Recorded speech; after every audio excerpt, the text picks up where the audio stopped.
We deliberately hire people with a wide range of different backgrounds. We hire people who've been consultants. We hire people who've worked for civil society organizations. We hire people who have worked in business.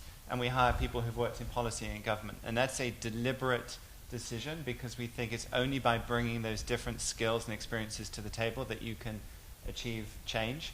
I did not have a consulting background when I joined BSR. Frankly speaking, I didn't join for the consulting at all. I joined for the mission, but subsequently found, as you described in the introduction, that consulting is a very invigorating way to address those challenges. But you can learn consulting. It's basic, really.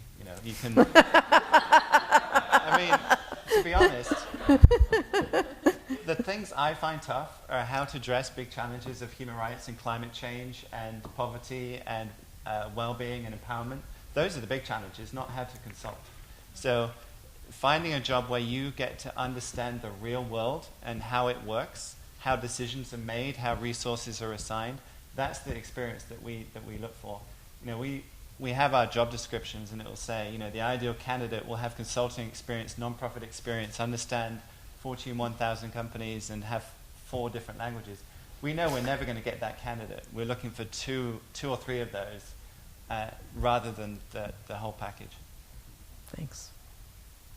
Abby, go ahead. Sure. FSG's stance on this is that basically our top 2 criteria when looking at applicants is saying, does this person have the consulting skill set, and do they have a demonstrated commitment to the field of social impact? So that's what we're looking for. In terms of the consulting skill set, it is easiest to demonstrate that by having private sector consulting experience. And most of our employees do have some kind of private sector consulting experience, so it is really helpful. That said, there are ways to demonstrate the consulting skill set outside of consulting. One of the ways, just from my personal story, one of the ways is use experiences in school to get consulting experiences. Use a summer internship even to get a consulting experience. Those can be sort of good ways to get some exposure to consulting so that you come in and sort of have a couple of the sort of tricks up your sleeve about how things work. It certainly makes it a lot easier for people who come in to just jump right into their work. As a small firm, we're just not as able to provide the kind of consulting basics training as some of the big firms. So it is really actually, I think it's helpful for employees. I think you sort of want to have a little bit of some reps under your belt before in client services and consulting before coming in. So I would say it's helpful. I understand and empathize with the students that are coming to Nora because I know that struggle where you say, I know what I want to do and I'm really passionate about it. Why do I have to go do that other thing, especially when it's going to take me 80 hours a week and crazy travel, and that's hard, and I get that. But I think if there are ways that you can, in a way that is not soul-crushing and that is potentially short-term, get some experience with consulting to find out if you like it, it certainly can really help your effectiveness as a social impact consultant. The consulting experience without the mission experience is a disaster. Right? Say more. I would much rather hire somebody who's committed to the mission, which is easy to describe. Anyone can turn up to a job interview and say, I looked at your website and the mission's great. But having the attitude, having the personality, having the experience that really demonstrates you're aware of global problems, you're aware of global issues, you're thinking through innovative ways to address them, that is way more important to us than the consulting skills. If somebody comes to us and says, I've done mainstream consulting, now I'm interested in helping save the world and your mission looks really great and I could really help you, that's not going to get you very far. Because you can learn consulting, but learning an attitude and learning a frame of mind is much more difficult. Thanks.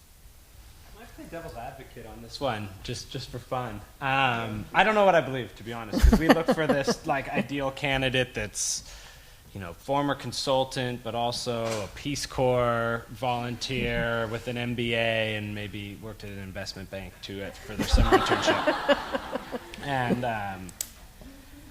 And sometimes we find them, but I think that so somebody told me a story once about MBAs without borders or these types of programs where people go, and I felt like this, I got to put my hand up and say I was a bit of a fraud when I went to the Clinton Foundation for my summer internship. I didn't have a clue what I was doing there. But I found that being overwhelmed and taking the approach that you learn as a consultant made me at least moderately effective in what I was supposed to do there. And I think that because, at least if the approach that people are looking for is more being more important than the expertise, that's where I think the delineation comes from, is if you need to be a subject matter expertise, then just being a consultant with a fancy framework isn't actually going to get it done.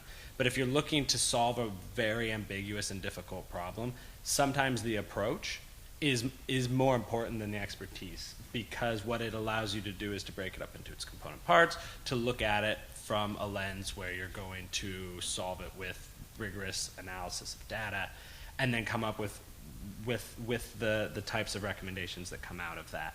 And so I think from our perspective, sometimes we struggle when we hire people that spike in the development experience. They've worked for an NGO in Africa for a decade, but they've never worked in a professional services environment where they can apply a rigorous framework to solving really difficult problems.